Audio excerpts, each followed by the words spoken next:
Oui, bien voilà, on va voir ce que nous disent les 77 avec ce nouveau tapis comment dire, c'est une publicité qui m'est parvenue et qui n'était pas vraiment dans l'esprit que je voulais. Donc je m'en sers de tapis provisoirement en mélangeant les cartes. Avec ce qu'on vient de voir, on va voir ce sur quoi ce courant nous branche et ce que l'on aura à travailler dans la quinzaine qui suit. Tout de suite, je coupe devant vous. On placera 11 cartes ensuite, comme d'habitude. Mais pour l'instant, on va voir ce que nous donne la coupe. Alors,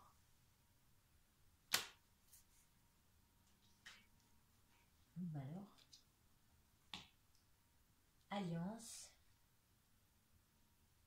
dans la durée. Voilà, moi c'est ce que je vois. Bon, vous voyez pas très bien, donc on va essayer de descendre un petit peu. Voilà, l'alliance dans la durée. Voilà ce que nous annonce au départ la coupe de pour cette pleine lune en Bélier. Je reviens tout de suite et je place ensuite 11 cartes. Bon, ben c'était pas simple, j'espère que vous verrez quelque chose malgré tout. Il y a une carte sauteuse qui s'est présentée pour le sujet. Le sujet vient nous mettre devant notre part divine, mais aussi cela parle de protection. Alors se protéger de quelque chose, de nos emballements peut-être, hein, justement, pour garder une alliance durable, une alliance solide,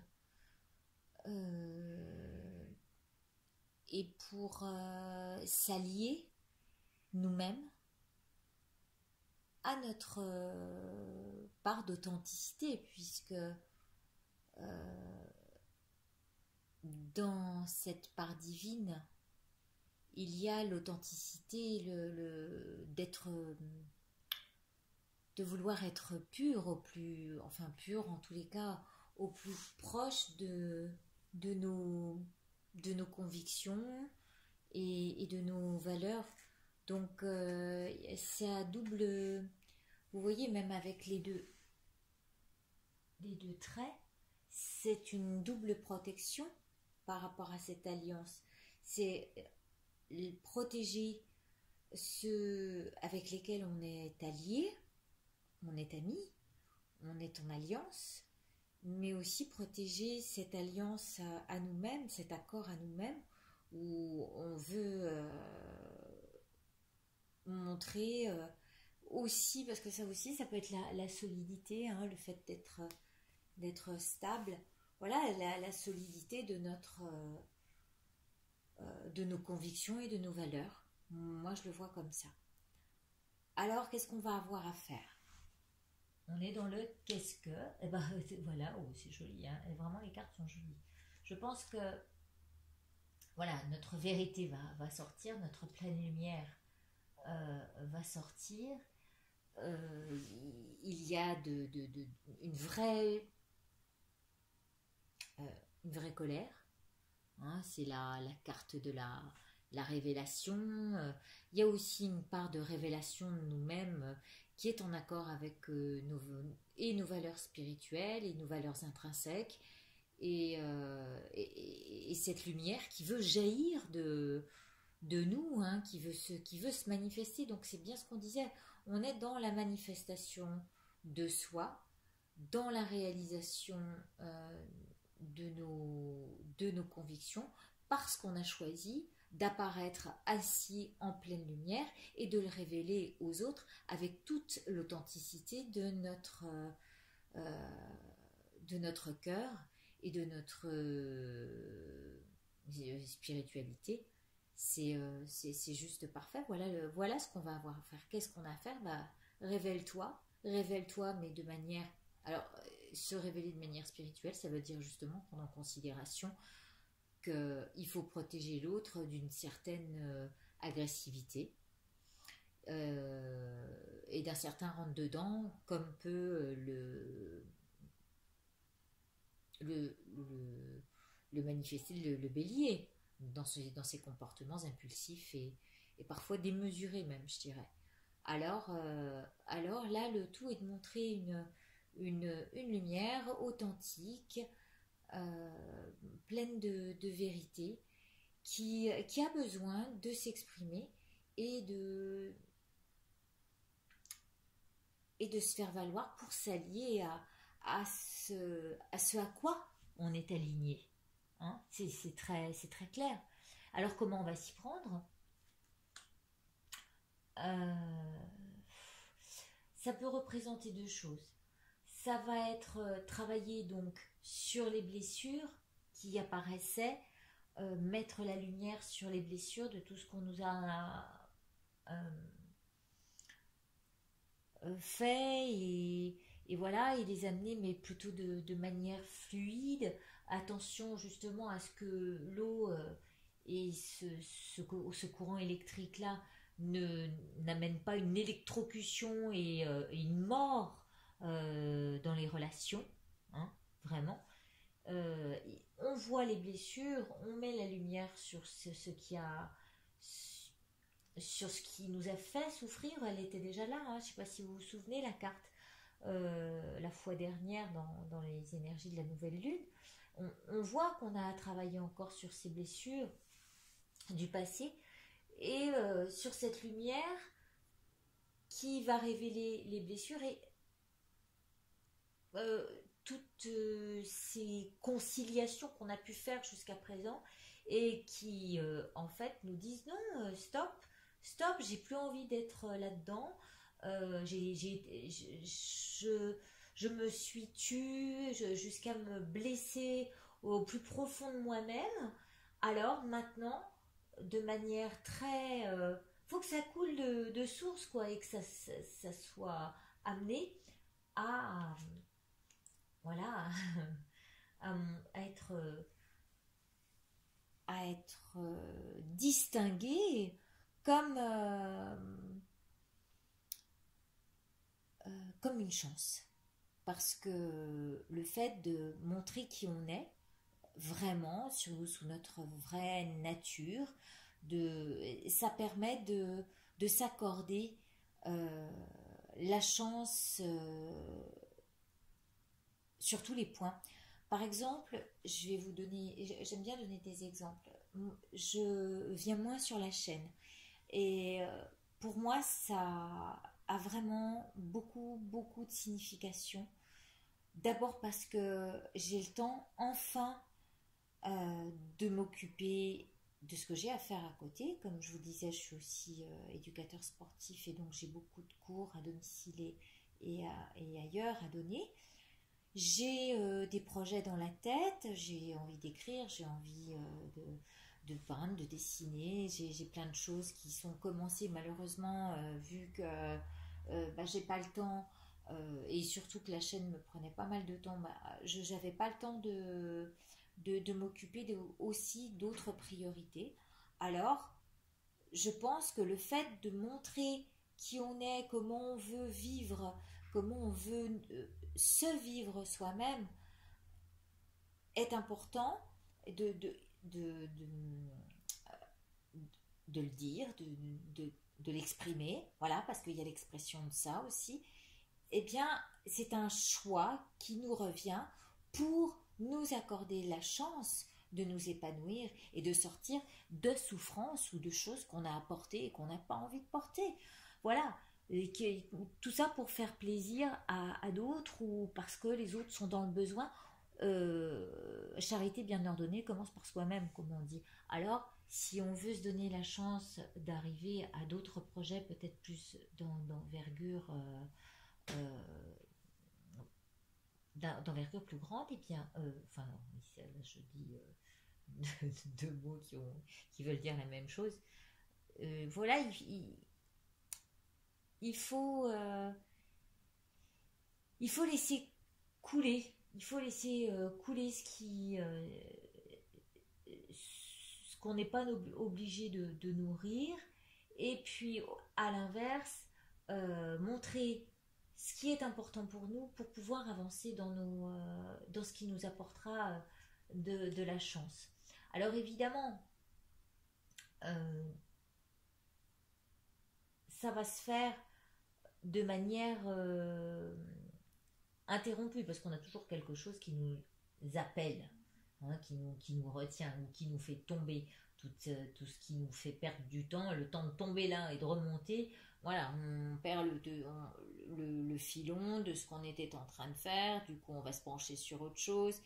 Là où on doit faire attention, c'est où nous dirigent nos pensées, aussi bien nos émotions que ce qui va nous amener à souffrir et j'allais dire dans le temps, parce qu'au final, quand on perd du temps, eh ben, ça fait souffrir le reste, tout ce qu'on a à faire à côté.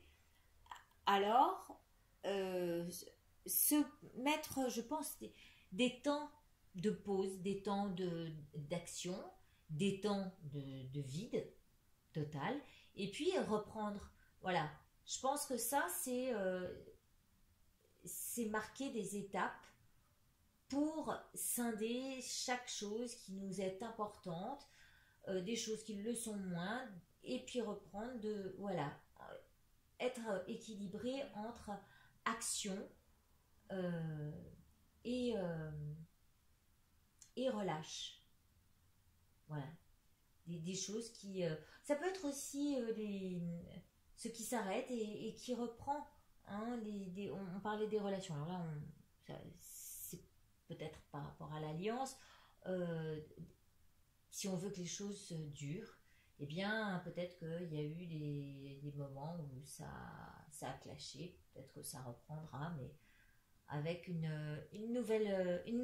cette nouvelle version de nous-mêmes qui a envie de s'affirmer. Voilà, je disais bien, il y a des choses vers lesquelles on tombe, on est happé, ça nous est ennemi. Alors, euh, l'élan dans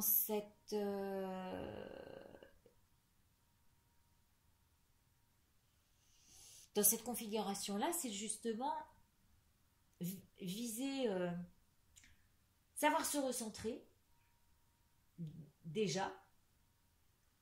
Tant pis pour ce que les autres en pensent, mais se recentrer sur notre essentiel et avoir un regard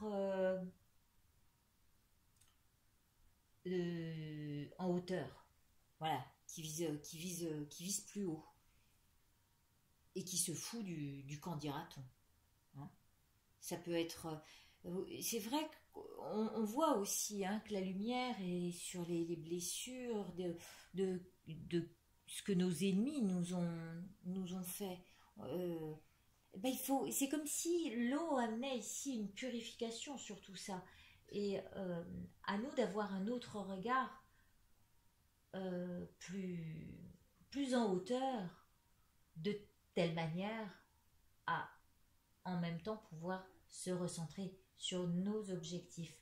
Ça, c'est l'élan. L'élan, euh, comment s'y prendre?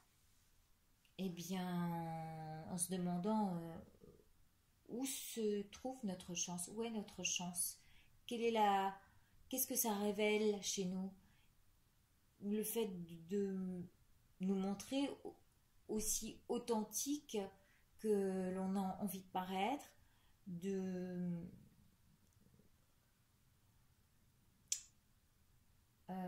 j'essaie de voir, il y a quand même beaucoup de rondeur là-dedans, donc il faut amener à nos questionnements la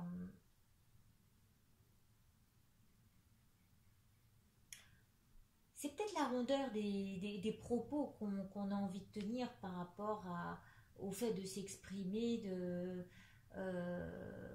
face à exprimer nos blessures, les amener avec plus de rondeur que d'angle. Hein. Là-haut, c'est un peu trash, quoi. C'est pour ça que il est temps de mettre la lumière sur ces ennemis qui nous ont fait mal, cette façon de nous-mêmes de nous comporter, à nous éteindre, ou peut-être à être comme l'autre voulait qu'on soit, et qui nous était finalement ennemis, et comment le démontrer, comment le manifester sans faire de clash comme là-haut. Peut-être ça, c'est un moyen de communication, effectivement. Les écrits, les échanges par écrit, bien que même ça, parfois, on ne se comprend pas toujours. Il faut que l'autre soit dans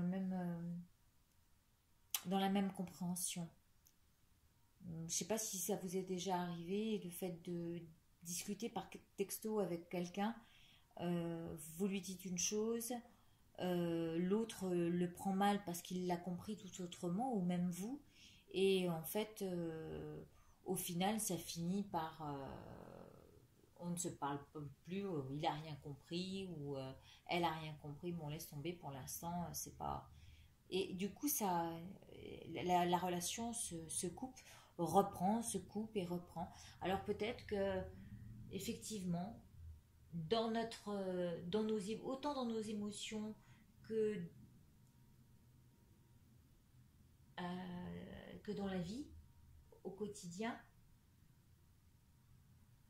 on va être amené à couper, puis reprendre, couper, puis reprendre. Est-ce que c'est ça le moyen d'entretenir une relation de manière durable? Peut-être, peut-être, peut-être, mais il y a, avec cette chance de communiquer ainsi, un beau tournant au bout. Vous voyez, on dénoue des choses, et une fois qu'on s'est centré, eh bien, on peut exprimer de manière plus harmonieuse ce qu'on a exprimé. Je pense que là, on a vraiment un joli jeu. On a du travail, on a effectivement la lumière qui est mise sur nos blessures, et, et sur le fait qu'on n'a plus envie d'être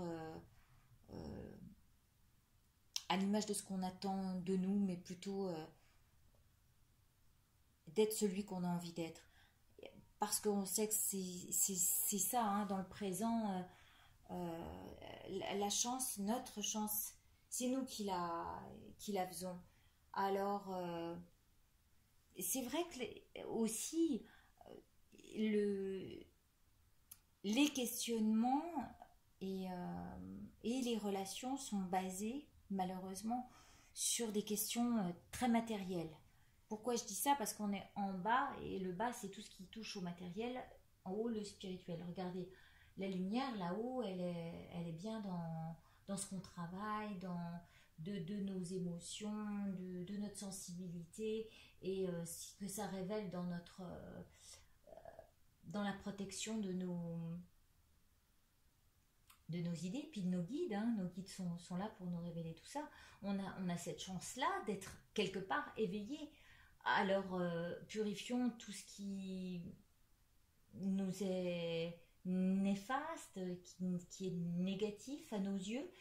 Et puis, pour ce qui est des questions matérielles ou concrètes, dans la concrétisation des projets, eh bien, faisons en sorte de communiquer par écrit, peut-être